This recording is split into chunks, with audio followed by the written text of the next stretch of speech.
I always want to make sure that we are doing things as equitable as possible across the board for everyone to garner that access.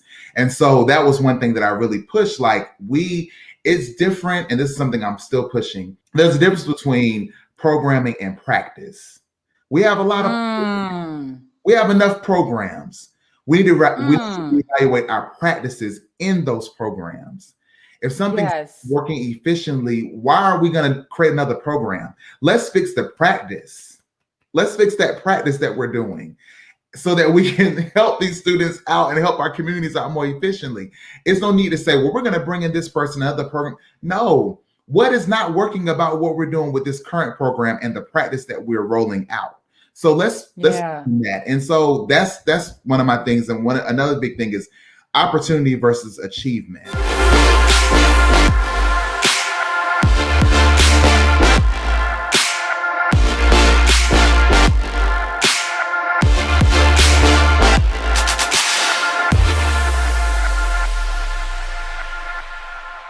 Hey, entreleaders, and welcome to the 45th episode of the Leaders Lab podcast. Today, I have a very special guest with me. His name is Dr. Clinton Wilson, and he was born in Raleigh, North Carolina. He attended the wonderful, spectacular University of North Carolina at Greensboro. Shout out to all the fellow Spartans that are tuning in today, where he received his Spartan spirit, where he received a Bachelor of Science in Exercise Sports Science with a minor in psychology in May of 2007. He then attended North Carolina Agricultural and Technical State University. Shout out to all the Aggies that are tuning in today. Right in Greensboro, North Carolina, where he received a Master of Science in Counseling in May of 2010. Clinton worked as a school counselor with Guilford County Schools after his completion of his master's. He received his doctoral degree from North Carolina Agricultural and Technical State University in Leadership Studies and Adult Education in May of 2018. He is currently the supervisor of high school counselors for Guilford County Schools in Greensboro, North Carolina, where he supervises over 90 counselors. He was named Guilford County Schools Employee of the Month in September of 2019. Clinton is also the co-founder and owner of Transcend Resource Solutions, LLC, where the company's mission is to be a resource in helping eradicate the barriers of mental health and educational services with our marginalized demographics and communities. In the community, Clinton is a member of the William C. Friday Fellowship for Human Relations class of 2020 through 2022. The fellowship centers around relationship building across differences and asks fellows to translate courage, curiosity, and creativity into lifelong connections and meaningful collaborations across the state. Friday fellows are encouraged to lead with courage, engage differences with civility, collaborate to solve problems, and embrace equity and justice. He is also a very active member of his fraternity, Alpha Phi Alpha Fraternity Incorporated. Clinton's personal mantra is to aspire to inspire before he expires. Oh my goodness. Oh, before we say anything else, I also want to add that this special guest was born on the exact same day as myself. And so and we went to the same university. So when we discovered that we had the same birthday, we didn't really call each other by our names. We just looked at each other and we would always say July 10th, 1985. Welcome to the Leaders Lab, Dr. Clinton Wilson. I am so happy to be here. I am so happy to be here. Oh, this is y'all, I mean, if you're watching the video version, if you're watching this on YouTube, like, I mean, we sort of kind of look alike. Like, I mean, we are really we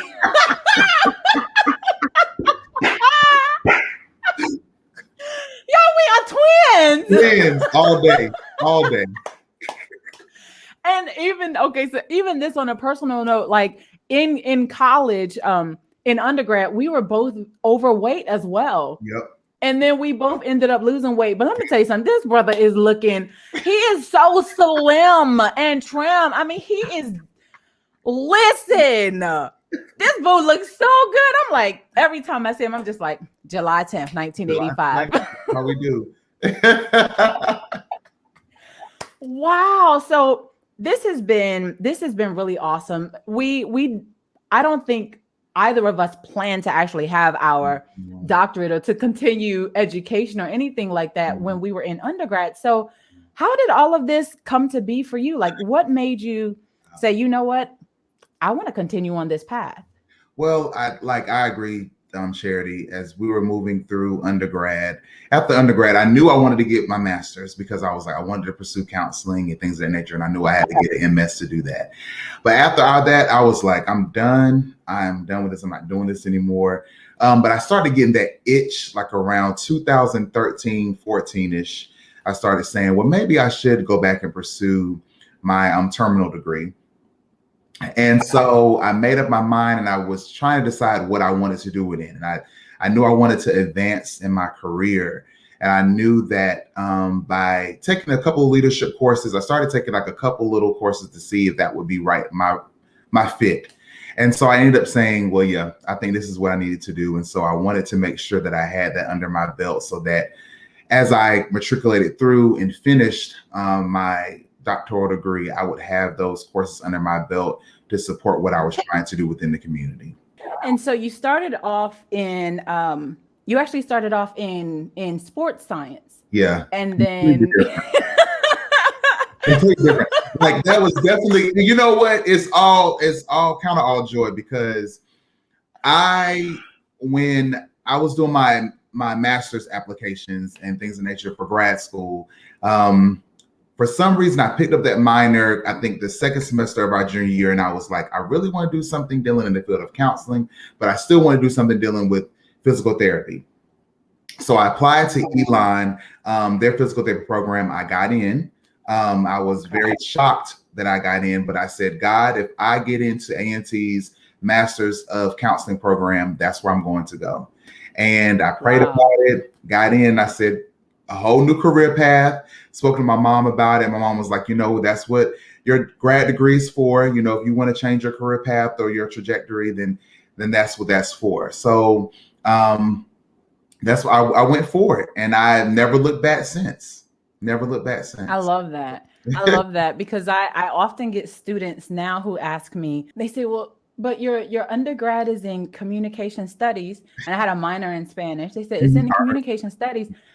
And then your master's was in new media journalism, because I'm like, hey, you know, communication studies, that's my thing. And that was during the time where we really started seeing more of social media. So I wanted to get more into like new media and find out what we could do with that.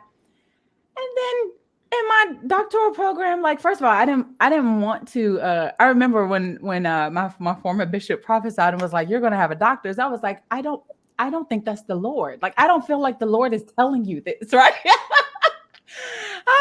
Bishop Grady, you were right. I don't feel like the Lord. And I was just like, and then I wanted to go further into, that's why when I was reading your bio, I was like, we really are twins, because I went into leadership. I went into leadership, and that wasn't something, first, I didn't know that you could go into leadership. Like, people actually have programs to help you continue to grow and develop as a leader. And so you're right. Like, when I was looking, I'm like, well, he started off in, like, you know, sports science, and then went on to counseling and then leadership. But, you know, but to me, that means that you are qualified to even counsel in the health community, like in health and wellness and fitness.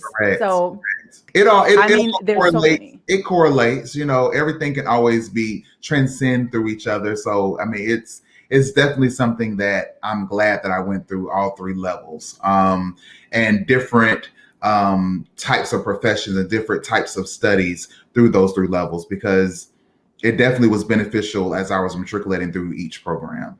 And for someone who may be going into a doctoral program or currently in one, and they're thinking about their past, their undergraduate and their master's, and they're like, how can I tie all of this in together? Like, it's something totally different. Like, what would you say I know I would tell them, don't worry about it, but what would you say to them? Like, if they're like, this doesn't make sense.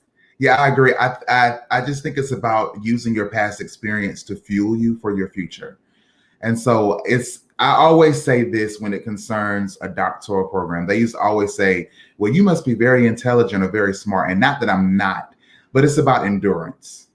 Come on now. It's about endurance, enduring to the end. And so you can be the brightest person in the world, but if you don't have strong faith or the will to endure, you're not going to make it through a doctoral program, period. So I think I utilized all the skills that I had from the different programs in my bachelor's and in my master's to help fuel my doctoral program so that I could endure. And utilizing all those different skills that we learn throughout our different programs and our different professions and things that we've had in the past. And so all of that, I would say to someone that is currently seeking a doctoral program, and they might say, well, I've done different things in the past. It doesn't really correlate to what I want to do. It does correlate, because you'll be utilizing all of those skills that you have learned from your bachelor's and or master's degree to obtain your doctoral degree. Yeah. And I love what you said. It's not necessarily about being the smartest or the wisest or the brightest. It's really about endurance. And let me tell you, it's also about humility. Correct. Ooh, that thing. Listen, you go in and you're like, I know what I want to research. Like, I'm going in to save the world with my research. This is what I want to do. And then you present it to your to your dissertation chair. He's like, what is this? No, you need to change this. Yeah, like you need to change this.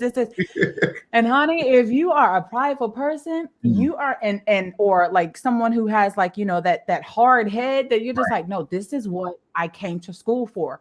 Right. Instead of completing your degree in, 3 to 5 years, it's going to take you so long. Right. I will say my chair, Dr. Brooks, shout out to Dr. Michael Brooks. He said, you cannot be married to your dissertation. Come on. Be married, because it's going to be ever changing. It's going to be ever changing. So one thing, one day, and I remember one tip that he always gave me is save everything that you do in your different files, because one day it might not work, but the next day you might be able to slide it on in there. So you can't be married to, and that was something I was like, this is my work. And he's like, actually, it's not your work. It's a living document. It's going to ever grow. So it's one of the things that you had to learn. I just had to learn that I can't be stuck on what I'm presenting currently. I can't be stuck on that. It's not the end all be all. It's going to change, and I have to be okay with that. One thing that I learned from, shout out to Dr. Frank Larby, who we started this series, which I didn't know would turn into a series. But then I realized I knew so many other millennial entreleaders. These are entrepreneurs and leaders in different fields who already completed their doctoral degree. And I'm like, oh no, we got to talk to them. And that's why Dr. Clinton Wilson is up here right now. Mm-hmm. But one of the things that he said to me, or he says all the time, is that most of the things that we learn, like for using our doctorate, doesn't actually come from the classroom. It's actually once we get out of it, that we learn and apply these things. Mm-hmm. But one thing you said about your dissertation and not being married to the content is the fact that, like, he's so right. If your content or something that you are really, really passionate about, writing about, researching, if it doesn't work for your dissertation, save it. Correct. And then publish it later. Correct. You can publish it later under Dr. Clinton Wilson, under Dr. Charity C. Campbell, and it not have to be, something where you have a dissertation chair or someone who's picking through every single thing. And then I think one thing too, Charity, I was I go back to what you said about the saving the world thing. I had so many things that I wanted to research at one time. And he's like, this is one minute type of thing. Granted, this is like your exit out the door. Well, this is something that you can't have all these different outliers and all these different things. And let's work on one problem, one issue. And again, those other things could be subsequent articles or something of that nature afterwards. And so if that's something I'm talking about, I'm like, but I want to write about this too. I want to write about that. And he's like, Dude, chill out. We be real ambitious. Right. We be real ambitious going in. Right. You're gonna be here for 10 years if you do all of that. Yes. Ain't nobody got time for all of that. Right. And you're never gonna get through the IRB process at all. So don't. And listen, I am so grateful for our mentors, our dissertation mentors and chairs, because listen, if you are in a program right now where you have a lazy chair or a lazy mentor, please change. Change them. You can actually change. I actually changed mine twice. The first one, she moved, like she quit her job and moved. I was like, what's that about? The second one was just really not a good fit. And so it turned out to be somehow, some way, and I know it was divine, but somehow, some way, the actual committee chair heard about my problems that I was having with these dissertation mentors. And she said, I also, I'm interested in your research. What would you say if I was your dissertation chair? I was like, dope. Are you kidding me right now? That's so dope. Like, are you serious? And she's a Black woman. Yeah, that's dope. Honey, I needed that. Yeah. But she told me every step of the way, just like yours did, like, calm down. You can write about this. You can write about this, but not about this. Maybe let's tweak this a little bit. Like, this is a living document. You're trying to fill the gap of a body of knowledge. So you don't need to fill it with too much. Like, So I appreciate your dissertation chair and mine. Like, and shout out to all of them out there, because you guys, you are responsible for what that student creates and comes out with. Couldn't imagine do a good job. Stress. I mean, especially when you have several going on at the same time. I mean, you have to know my work and this person's work and that person's work, and you have to be able to when I'm not eloquently speaking or expounding upon what I'm trying to say, you have to be able to step in and say, this is what he really means. I mean, I couldn't imagine. So I agree. Shout out to all the dissertation chairs out there. So you received your doctorate in 2018, and it's 2021 going into 2022. What has been some of the highs and lows of life after doctor? What's been some of the highs and lows of life after doctor? I will say there have been a lot of highs. Okay. Being able to be in circles and spaces and have seats at tables that you necessarily didn't have before. Whether that's because of your race or gender, but then they see that doctor in front of your name, and then it's like, oh, okay, well, we respect your opinion now. And I'm like, oh, okay, well, I said the same thing. I said the same thing last year. Y'all won't respect it than last year. But okay. First of all, listen, when I tell you July 10th, 1985, I really mean that. Like, that is my same response. Like, I mean, I said the exact same thing, but the fact that I have doctor in front of my name, now you respect it. Crazy. It's crazy. I will say open doors as far as that, but then sometimes it can limit you. It's frustrating when you're trying to advance in your career, and then you hear you're too overqualified, or that starts coming up, and it's like, so it's like putting you in a box as well too. And then you start questioning yourself. It's like, am I too overqualified, or what is it? Like, what's wrong? Like, what's the real true meaning behind it? Like, what are you trying to get at? And then it's the whole competition piece of, I have this to offer, this person doesn't. So it's a lot of things that come with having a doctoral degree. I think that people aren't aware of. I think people see the fame, or they think they see the fame and the title, and then they think all this money is going to come to you, all this wealth is going to come to you because you have this comma, whatever behind your name. But it doesn't happen overnight, and you still have to work towards your goals, and it's not something that's instant. And so you still have to garner respect and get that respect, because being a person of color in any realm of leadership is difficult as it is. And then having white counterparts who don't have that comma, whatever behind their name, they're looking at you side eye, so you get that too. It's like, so you think you're better than me because of the fact that you have your PhD or your EDD or whatever. and I don't. But you know, it's a lot of that too. And then with our own people, it's that crab in the barrel type of mentality as well too. It's like, can you celebrate me? Can you support me? Come on.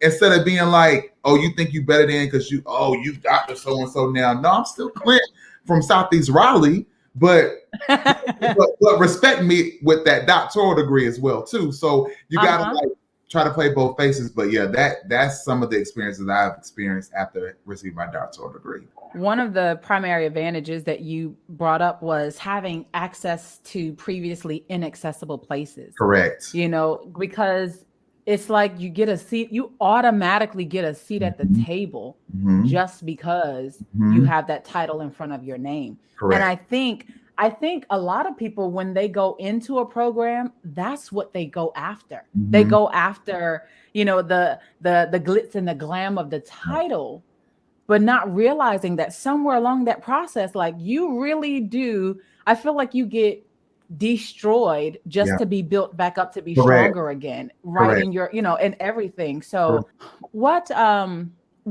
how long did it take you to complete your degree? 3 years. It was 3 years. 3 years. Same here. Listen, y'all, I'm July 10th. 1985. That's all I'm gonna say. Like, we are seriously twins, okay? Like, I'm just saying now, because when I tell people it took me 3 years to complete my degree, you know, they're like, wow. Correct. Really? I said, yes. One, because they told us going in that most of us would take 5 years to complete, but we could complete it in 3 years. And I'm like, well, why would I take 5? I'm not great in math. Okay. Right. But 3 years as opposed to 5. Correct. I'll take 3 for 500, Alex. I mean, like, no, I was ready. I was doing whatever I had to do to get up out of there. Doing whatever I had to do to get out of there. Asking the questions everybody else wanted to ask.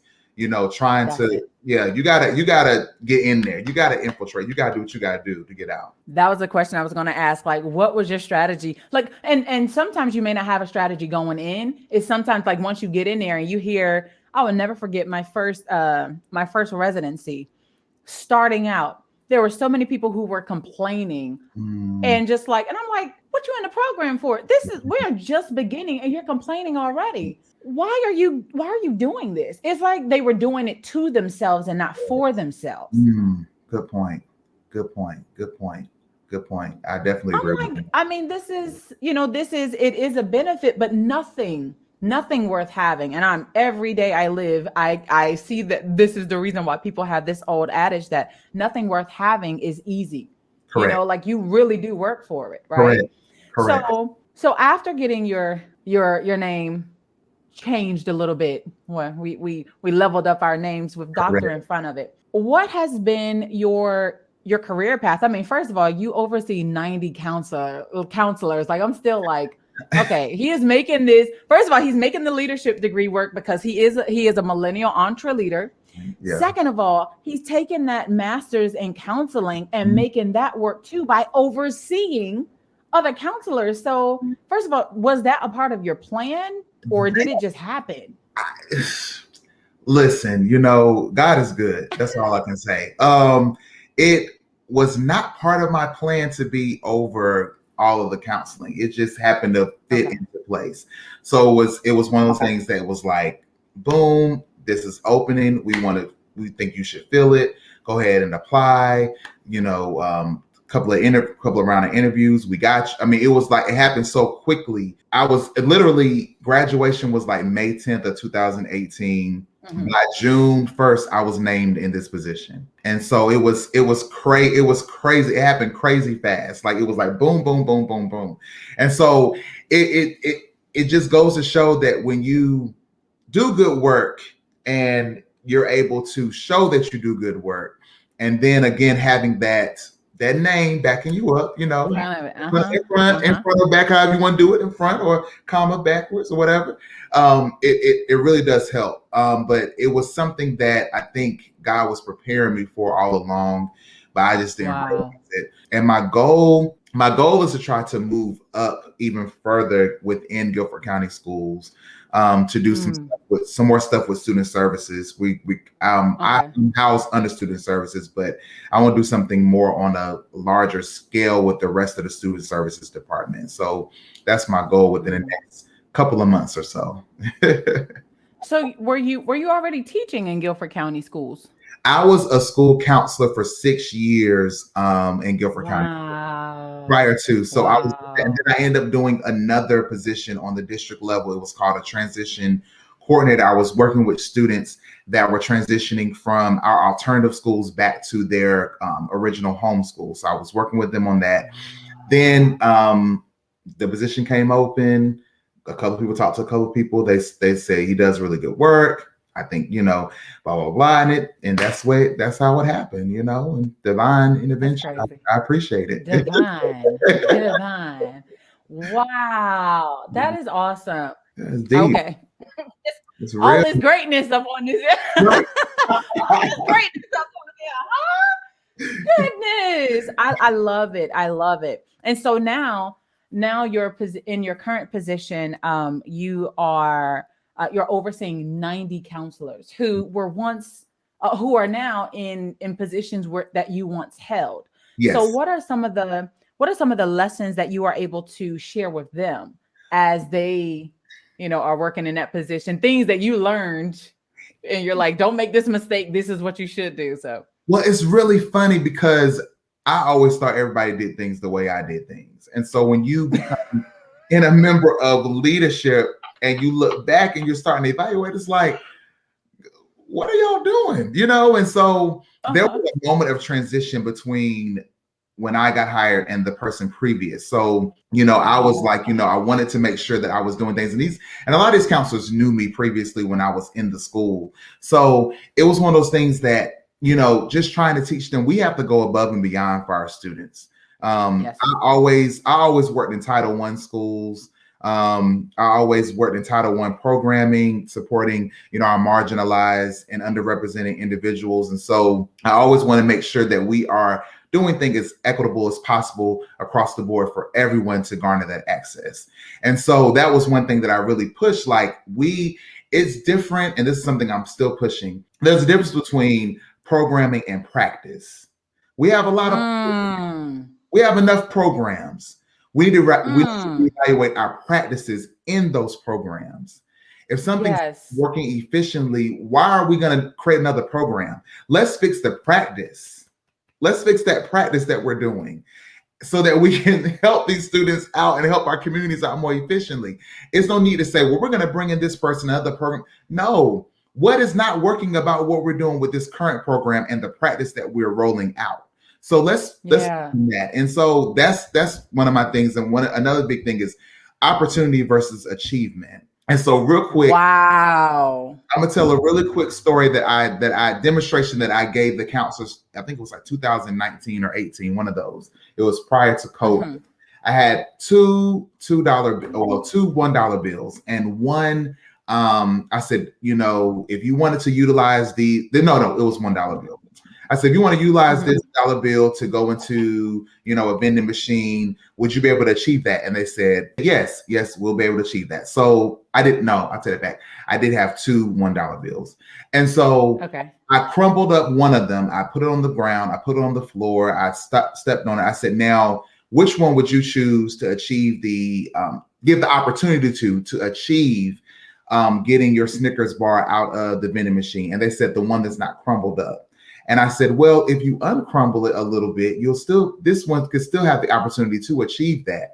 I said, and that's what we do too much with our students. We'd rather take the one that doesn't have any issues, that doesn't cuss out the teacher, that doesn't get sent out of class, that mama doesn't cuss you out, that you don't have to worry about doing. I said, instead of working with all students and giving them the opportunity to achieve, whether it's that diploma, whether it's going to work, whether it's going to college, wherever, too many times we take the easy route. And every student in every form, fashion, wherever they come, wherever barriers they may have to get over, they deserve that opportunity to achieve. So we talk about the achievement gap too much. We're not talking about the opportunity gap, because the reason why they can't achieve is because we're not giving them the opportunity to achieve. So we got to change our direction in education. We got to. We talk about standardized testing of achievement, but let's talk about the opportunity to get there. Come on now. You can't read. How can you expect them to score a level 4 or 5 on a standardized test when they don't even have the tools to get there? The opportunity to have tools. Come on now. Come on. This is why you are a leader. Come on. If you've been watching this episode or listening on the audio versions, you know I'm about to say July 10th, 1985. This is what I'm talking about. So that one date means something. It means, oh my God, this is amazing. Oh my God, you're dope. Yo, you just said something so great. It means so many different phrases. And what you just said, stop focusing so much on the achievement gap and consider the opportunity gap. Listen. So when you go into these meetings or when you're having these conversations, when you're talking about things like that, what is usually the response? Like how do people usually respond to that?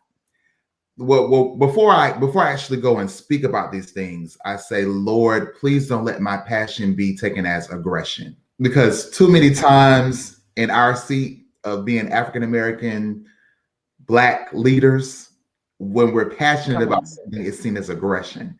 So that's the first thing I say, Lord, please let this go over as passion and not aggression.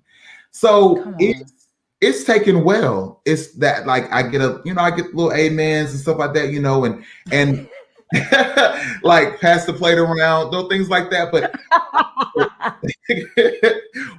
But what I see is you can talk a big talk, but if there's no follow through, so I have to hold them accountable for what I want to happen. There's an expectation and there's an excellence that I want to see when it concerns school counseling in Guilford County Schools. So there's an expectation that's pressed upon me by our superintendent and those beneath her. And so I work with them. We work together. I think we have a good time. It's very a lot of humor in what I try to do. But at the same time, I know I'm very passionate and I'm serious about making sure that all these kids are learning and that they receive all the same opportunities. So I try to convey my passion as much as possible to them so that they will know that. And it's taken pretty well. I mean, they jump on it. They do what they're supposed to do. So I support them 100%. I think they're some of the best educators ever. But sometimes we just have to have those intentional conversations because we have community. I don't like to call them rules. I say community agreements. And when you have a community agreement and you break that agreement, you're breaking that community. And so that's something that I'm saying that I try to like change my verbiage around. So if we're a community, we're supposed to be community, right? So we made an agreement. Yeah. Once you go outside that agreement, you're breaking what we made in this community. Wow. So it's very important that we're not breaking those community agreements because we don't want our community broken. Do I need to say it? I think you need to say it. I think you should. July 10th, 1985. He said, don't break the community agreements because we don't want our community broken. Listen, I knew that this was going to be a phenomenal episode, but let me tell you something here. This is exceeding my expectations. Like, wow, you are such a phenomenal leader. I love it.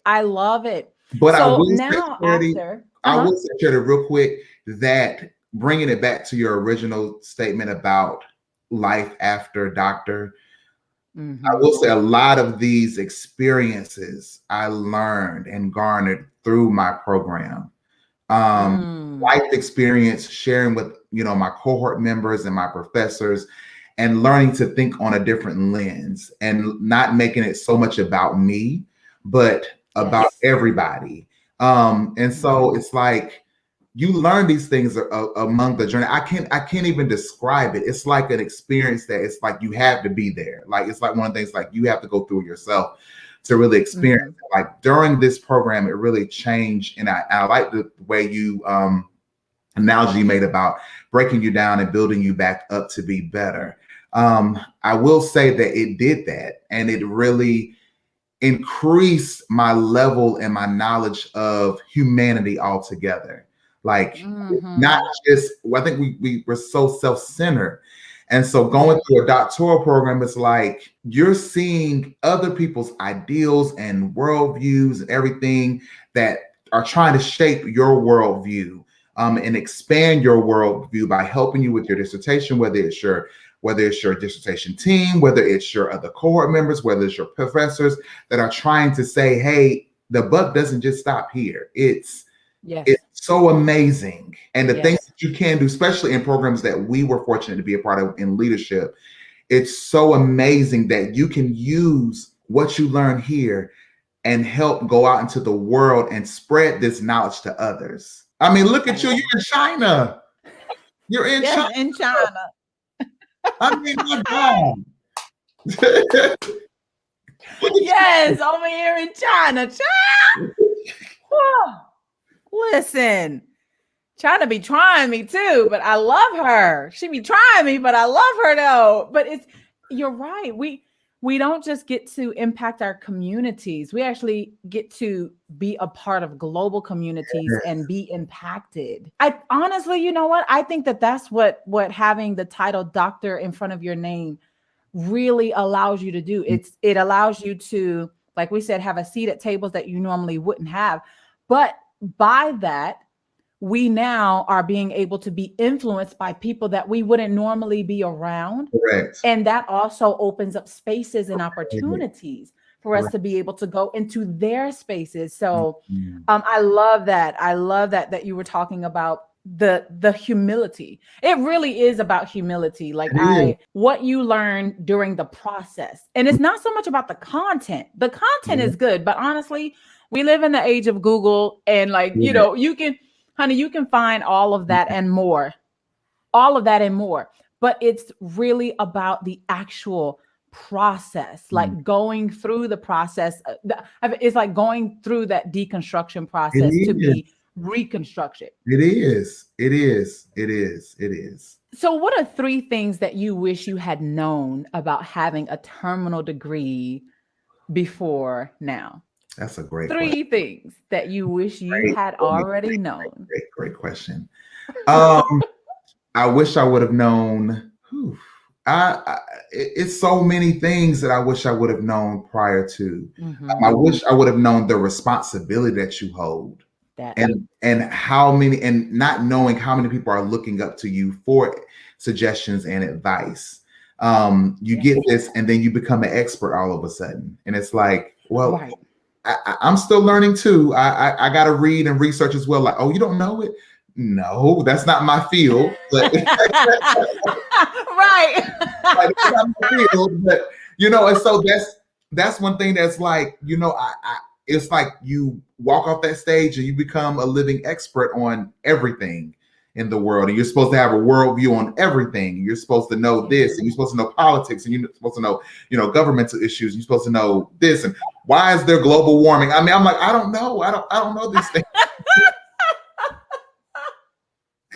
I'm just a doctor from Raleigh, North Carolina, Southeast Raleigh, North Carolina. I mean, so I don't know, but I can support you with helping you research it. Right. You know? Right. I mean, they ask the craziest questions. Like, as soon as you get off, like, you're supposed to know everything about everything. Everything. You're like, I literally just finished my dissertation. I'm still waiting for it to be officially published. And you're asking me all these questions. I don't know. Don't know anything about that field. Sorry. So I mean, that's one thing. Responsibility. It's very. Oh my God. I wish I would have known, and I think we discussed this a little bit earlier about, like, you know, how you would think your own people would be proud of you, and so getting a lot of, and I know you've received it too since you finished in 3 years. It's like, oh, so you think you. No, I just push through. And you can too. Yes. But my thing is, it's like this, I don't know, it's just like this stigma. Like, if you have something, you think if you have something that's over somebody else or something that they don't have, they feel like you think that you're better than, and it's not even about that. I definitely didn't work as hard as I did to walk around thinking that I'm better than anybody. Right, because I did that before. No, let me stop. July 10th, 1985. Okay. I don't need a degree. I don't need a terminal degree to let you know that. Y'all, oh my God. I feel like this is undergrad all over again. Fooling. I mean, we don't need doctor in front of our name to know. Okay. God favored me just a little bit more. I'm just saying, though. And then the third thing, like, I think we discussed this earlier too, like just the spaces that you can be in. I didn't know that it was going to be an allotment of spaces. And let's call on him because he knows. And I'm like, would I be still getting called on if I didn't have it? Come on now. Or would I be left out? Even though I have a lot of knowledge regardless. It's just, because I know it's, some of that has to be true because it's people that call on you don't know anything about your research or what prior knowledge that you have, and they're calling you because of the fact that you have doctor in front of your name. So it's the responsibility piece, the crab in the barrel piece, and then of course the spaces, the allotment of spaces that you were invited to. I didn't know, and I So I think I've been having way too much fun on this podcast because like on this episode specifically, like I feel like I have been just having like way too much fun here because time is flying by and I'm getting down to almost the very last question. We have 2 questions left, but the one that I do want to ask, and I feel like this entire segment has been great advice already to someone who is furthering their education and getting a doctorate, but is there any one particular thing, like one particular piece of advice that you would like to give a student or someone who is currently going through their doctoral journey? What would you tell them? Before they actually are pursuing or during the doctoral journey? Both. Someone who is getting ready to go in or considering it, and then that student who is already in it. I would definitely, for someone that is trying to get in, I would definitely say do your research on the program that you're trying to do to make sure that that's the right program for you. Everything is not bells and whistles, and you think you're looking at this grand program and it's like, this has nothing to do with what I want to do, but I'm in it. And so I'm just going to, sludge through it or whatever. Make sure you do your research. I would definitely reach out to that department chair to set up some type of meeting so that they know who you are, know your face, know your intentions, know what you're trying to do your research in, so that when you do apply, they know your name already. And can plug you into that cohort. I would say while you are in the program, get with some like-minded people that are about their business. That will hold you accountable, that can review your work leading up to your dissertation and even during your dissertation phase, but that will hold you accountable and say, hey, Friday, Saturday, we getting up. It's going to be a day of, studying or writing, or, somebody that will call you to hold you accountable, because a lot of times I felt like I don't feel like writing today. And then I would get phone calls from some of my other classmates and colleagues, and they would say, Clint, remember we're supposed to write 2 pages a day? And I'm like, okay, so y'all doing it, I can do it too. So just making sure you have somebody that can hold you accountable, and then making sure that you become best friends with your professors. I mean, I think that goes without saying, but especially in a PhD program or EDD program, you are going to be spending a lot of time with these individuals. And so you want to make sure that they know who you are, know what your intentions are, because they could be your possible chair. And you want to make sure you know them, because, as Dr. Campbell said earlier, you might have to fire a couple of chairs. You might have to say goodbye, and so knowing who they are can save a lot of time on the back end. Knowing who they are and what they're about, and seeing if you can work well with them, interrelationally. So that's a couple of tips that I would give to anyone that is about to start a program and as you're matriculating through the program. And know your deadlines. No Yes. deadlines, because sometimes you have to defend before this amount of time to graduate and actually walk, and it's a lot of things that come up. So you really have to be organized with your, your note taking and your application deadlines and all this kind of stuff, during the program. So just make sure you're aware and keeping your head above water to make sure that you know what's going on within your program. Good, great, excellent. So my last question for Dr. July 10th, 1985, Clinton Wilson. Listen, I haven't said that in such a long time. So I feel like I am making up for lost time by saying July 10th, 1985. But now I get to put doctor in front of it. Dr. July 10th, 1985. 18 years. We've done each other 18 years. This is crazy. Half of our lives. Half of our lives. Like, this is, oh my gosh. If our parents are watching, like, right. I don't know if we were separated at birth or something. Like, I mean, if y'all trying to hide something from us, like, because I didn't know. Because just to let you know, your twins survived. We both went on to be great leaders. Great entreleaders, entrepreneurs, and leaders. That's crazy, because you have your own practice as well as your job. I mean, this is just amazing. You are such, like I said before, I feel like you're definitely valuable to your community. Some of the things that you just shared today alone it's just like, wow, I can only imagine what people sitting under your leadership would benefit, like the advantages that they get if they just listen to your wisdom at such a young age as well. So I applaud you and I celebrate you for everything that you are doing, because celebrating is something that, like we said, it's a bit rare in our community. It's sad that it is.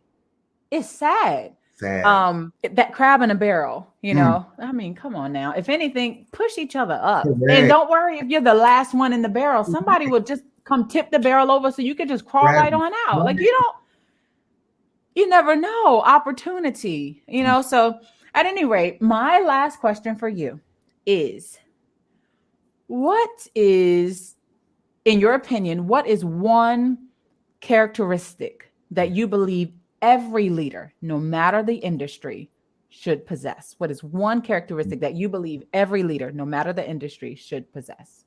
Compassion. Compassion across the board, especially during this time of COVID and uncertainty. And, we have to have that compassion to offer our constituents grace. Yes. Because everyone needs it right now. And so I think we could all be a little bit nicer. I think we can use that mindset of working together. And so all of that, to me, falls under compassion. So that would be one characteristic I believe that all leaders need to have, that compassionate piece, because you should treat people how you want to be treated. And so I think everyone, they might not say it, but I think everyone wants to have a little compassion back and forth. So that's what I would say. That's what I would say. Excellent. I appreciate that so much.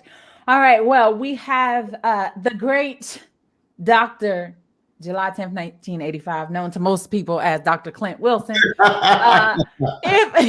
If there is someone who is listening to this episode right now or watching this episode and they want to get in contact with you, how can they connect with you?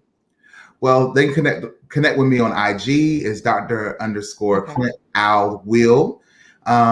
Clinton Wilson is my Facebook handle, as well as my LinkedIn as well. And then also shout out to 𝗥𝗘𝗔𝗗. We have our business, Transcend Resource Solutions, LLC. Our web is our email is transcendresourcesolutions@gmail.com. So feel free, if you want us to speak or do anything of that nature or consult with you, we are more than willing to support you with your endeavors with your community. Excellent.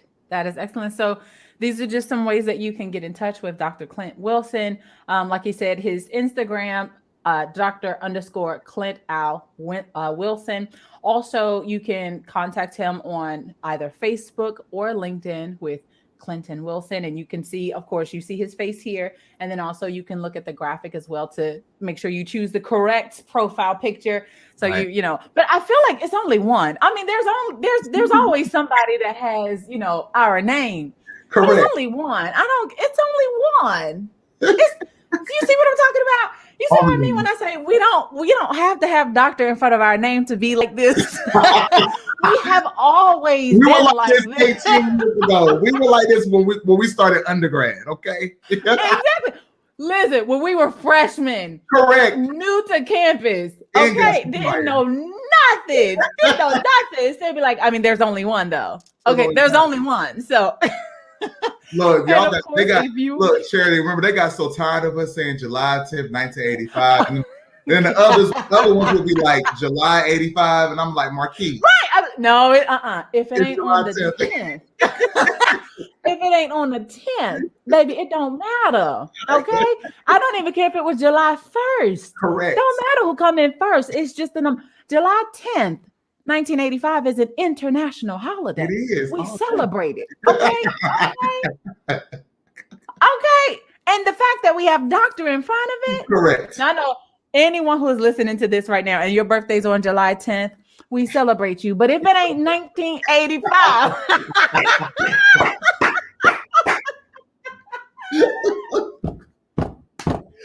it's month, date, and year. Correct. Okay. Correct. I know our parents are like, why? Why? And our parents are listening to what they like. You should have been born on the 11th. No, the 10th was the chosen day. You hear me? The 10th was chosen for such a time as our success would allow. So, correct. But at any rate, don't forget you can get in touch with Dr. Clint Wilson you can actually email him right here if you're looking at the screen. And for those of you who are listening to the audio version, his personal email address is clintonwilson1985@gmail.com. And then, of course, if you remember 2 episodes ago, we had Mr. 𝗥𝗘𝗔𝗗𝗖 on our podcast, and I actually did not know that they were business partners. So this is, I just know that we are fellow Spartans. We went to university together. It's greatness. I mean, it's just shout out to all the Spartans once again. Spartan spirit. Shout out to all of you again. But they have, of course, they have they're both in the mental health field as well. Mm-hmm. They're counselors, and you can reach out to them with this email address that's on the screen. It says transcendresourcesolutions@gmail.com. So, wow. Like I said, I don't even want this to end because it's just been it's been fun. Like, I'm just going to tell you, it's been very, very fun. And I appreciate you so much again, Dr. Clint Wilson, for being on the show. And for those of you who are tuning into this very special episode, I want to say thank you so much for rocking with us on the Leaders Lab podcast. We have been going strong this year. And as you see, first of all, I'm just so thankful for all the guests who have agreed to be on the show and those who will come. You guys, I just want to introduce you to some of the most influential people in these spaces. And I feel like they need more exposure. So that's why I'm bringing them to you. And I just want to say thank you once again to our guests for being on the Leaders Lab podcast this week. Thank you for having me. I've enjoyed myself. Well, listen, guys, if you want to stay connected, you can check the show notes below. You can also check the description box on YouTube. If you're watching, you will see our special guest bio down there as along with the handle, social media, contact details, and email, and as well as mine. You can connect with me anywhere and everywhere at Dr. Charity TV and on Facebook at Dr. Charity TV page. I hope that you got something out of this episode, Life After Doctor, and I look forward to seeing you guys next week in the lab.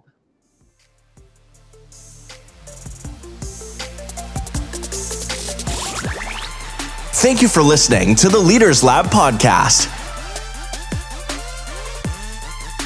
Visit our website at www.drcharitytv.com.